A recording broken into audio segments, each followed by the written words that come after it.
আপনারা যদি ছোটোখাটো একটা উদ্যোক্তা হতে চান তাহলে এই ধরনের একটা ছোটোখাটো ফার্ম দিয়ে শুরু করুন। এই ফার্মে অনেক বেশি লাভ। এগুলো হচ্ছে টাইগার মুরগি। এই টাইগার মুরগিগুলো ডিম দেওয়ার জন্য অনেক বিখ্যাত। এদের অনেক সুনাম রয়েছে। এরা প্রচুর পরিমাণে ডিম দেয় এবং এদের ওজন অনেক বেশি হয়।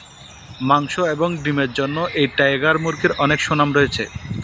বন্ধুরা, আপনাদের বাড়ির আশেপাশে যদি ছোটোখাটো একটা জায়গা থাকে তাহলে আপনারা এভাবে ছোট একটা ফার্ম দিয়ে শুরু করতে পারেন।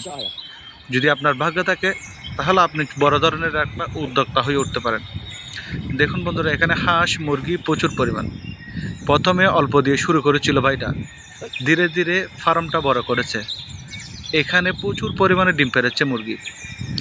2 দিন পর পর 3 দিন পর পর এখানে ডিম তোলে।